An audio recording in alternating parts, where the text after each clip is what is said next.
Ireland's woodlands are in trouble. Although a vast native forest once blanketed over 80% of her landmass, centuries of deforestation and mismanagement have resulted in that figure standing close to just 1% today. The few fragmented pieces of woodland that do remain are in a dire state. Overgrazing by deer, sheep and other animals prevent natural regeneration, and invasive plant species outcompete the native plants for light and resources. One of the biggest culprits? The cherry laurel. Cherry laurel might look green and healthy, but it's a silent killer in our forests. It spreads rapidly, choking out native trees and plants and turning a once diverse woodland into lifeless thickets. I recently became aware of a charity called the Gaelic Woodland Project who are tackling this issue head on.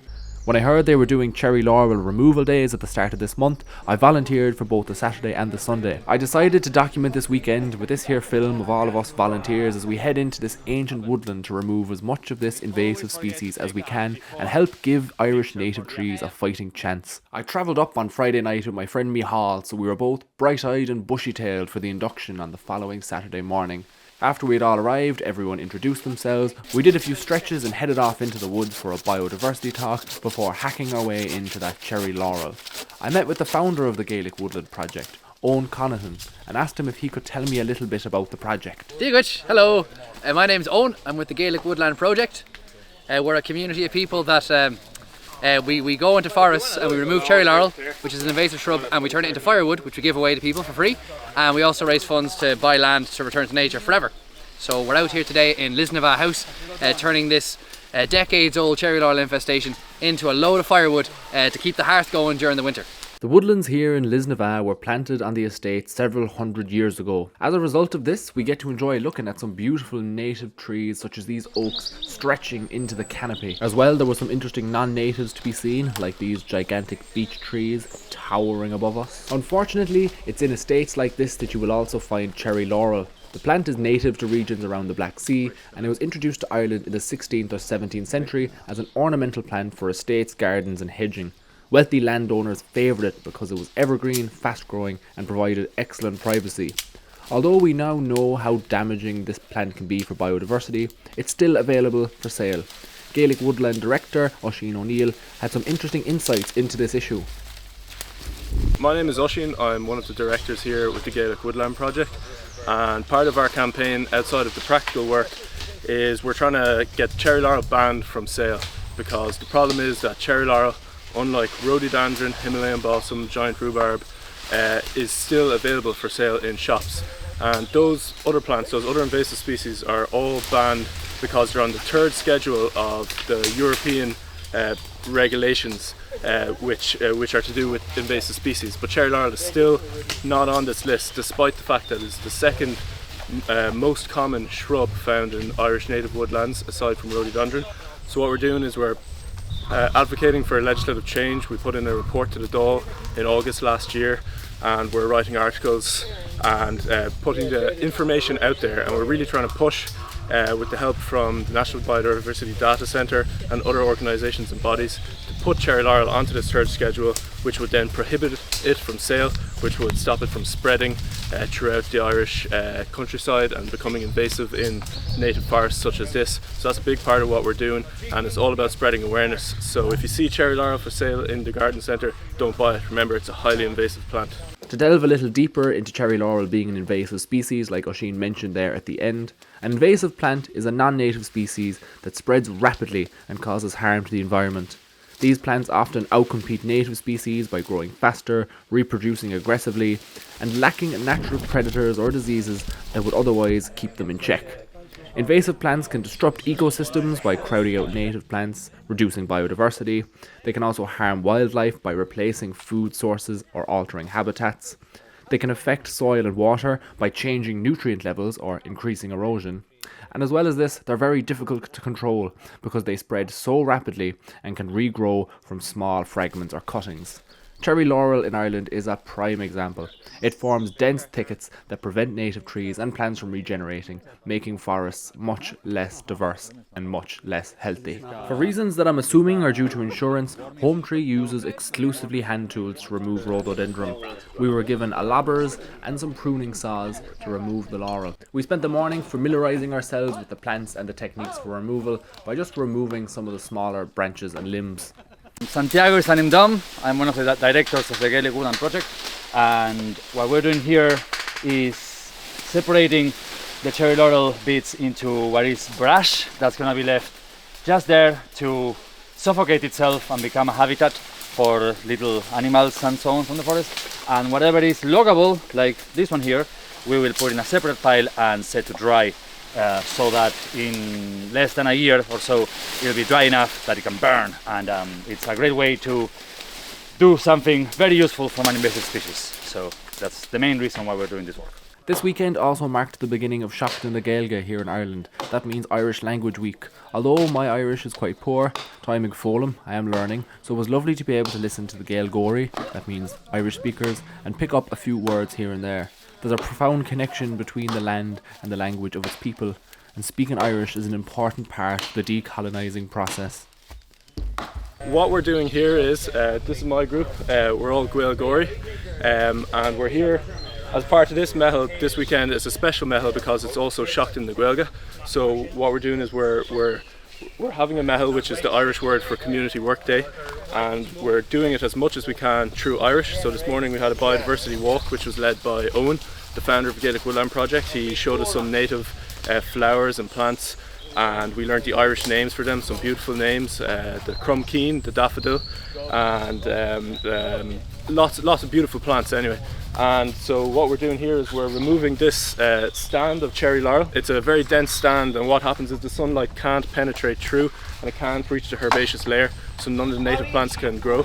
So what we're doing is we're cutting it all out, and we're piling it up. One pile for firewood, the other pile just for brash, which is the leaves, which will decompose and hopefully provide habitats for animals. And so that's what we're doing here, and we're doing it through Gaeilge as much as we can. And just remember, the cultural revival, our language revival, it goes hand in hand with our ecological revival. The soul of the land is intertwined with the Irish language. Is Seachtain na Gaeilge agus inis tá mé ag fólam Gaeilge go minic agus inné today, I hope, tá mo Gaeilge níos mó than ever. My Irish has never been as good, which doesn't say a lot, but it means a lot to me. So we are having tá mehel os Gaeilge a Gwyn. Stopping for lunch was a lovely opportunity to get talking to some like-minded individuals, but the real fun was to begin after lunch. It was time to start using axes and saws to remove some of the larger plants. This meant getting to watch some trees fall down, which is always fun. Micheál always brings something interesting from his axe collection to assist with any job, and today was no exception. The axe I'm using there is Branton Cochrane. It's the only axe made in Maine at the minute. I got this one back in 2020. It comes with a hickory handle as well on top of that, and has the Dirijo stamp. It's really fine bit on it here, so it's great for limbing and for knocking down small trees like the cherry laurel we're working with here today. It's not massive in profile, but it does a huge amount of work. It's a really impressive piece of kit.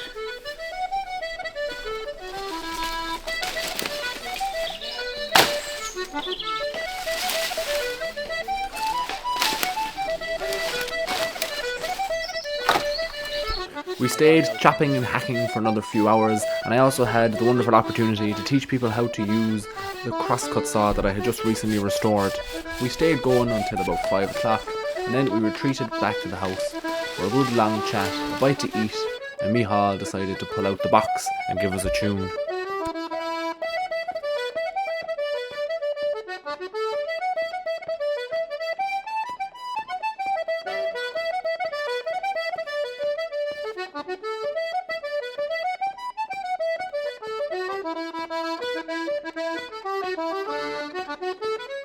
After the hard day we had just put down, we reckoned we had earned ourselves a drink, so we headed down to the local town of Tullow for the night. We went into a local pub called JJ's, and the last thing I was expecting to see was a DJ setting up. I introduced myself, he told me his name was Chris, and he was still using CDs, which I thought was very interesting. A few drinks later I was up and dancing with the locals before heading out to the van for a good night's sleep.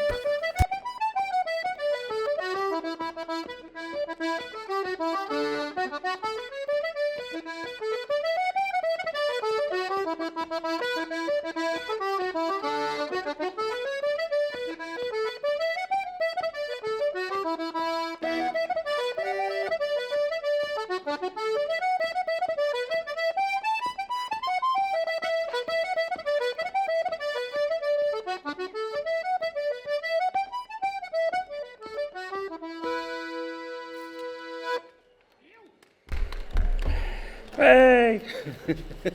Yeah, man. Last summer when I was doing shows and stuff, I used to sleep in the car, so the van here is a big upgrade. I have a sheepskin on top of a few mattresses and my duvet from home, snug as a bug. I have my shillelagh alongside me for safety, huh?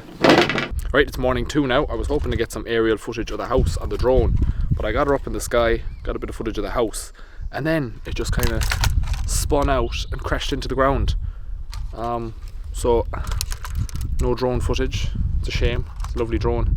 These things happen. I suppose unless you're a bird, it's probably better to enjoy looking at the forest from the ground anyway, and that's exactly what we were doing. It's day 2, we got stuck right in, hacking away at some of the larger trunks that we had cleared the branches away from yesterday. It was incredibly satisfying to see so much light being reintroduced to the forest floor, all in one foul swoop. It's incredibly rewarding work, and the volunteer days are open to everyone. I'll leave it to Owen to tell you about that. The Gaelic Woodland Project, it's a skill sharing charity, which means we are a charity, but the entire operation is run by volunteers, people who care, and they just so happen to be really sound. Very lucky. So we come out here as often as we can to remove cherry laurel, turning it into firewood, and everyone's a volunteer.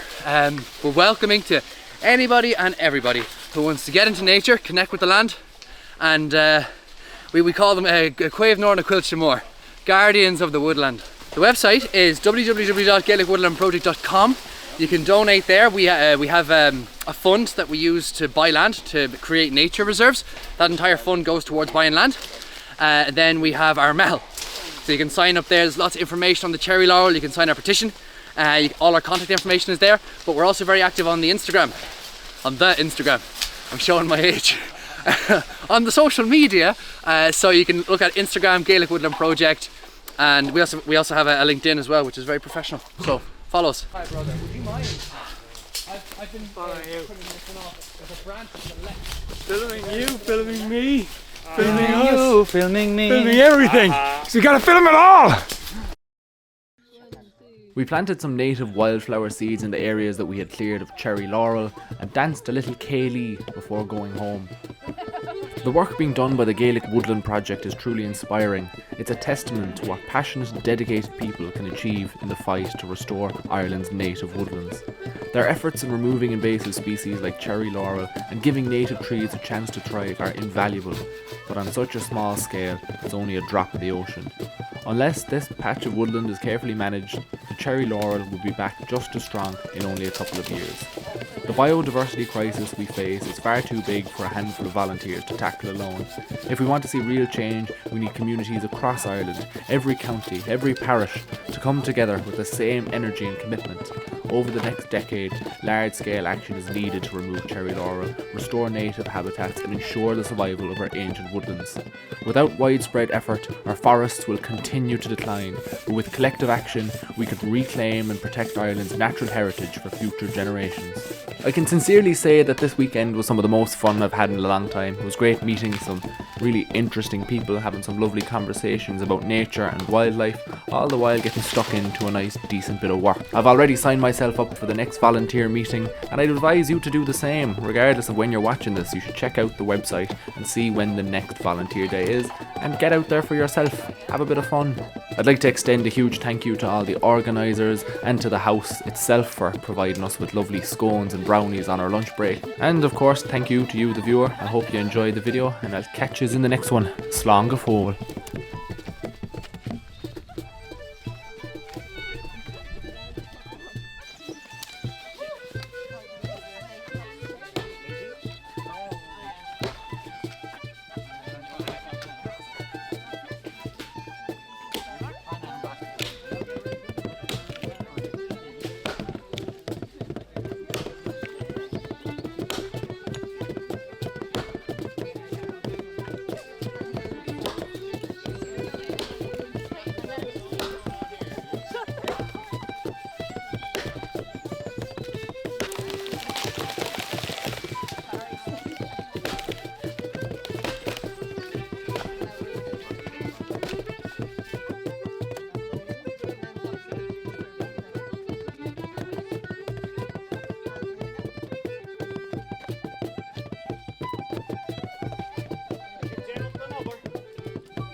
rock crowning. We made lots of rocks just in cherry laurel.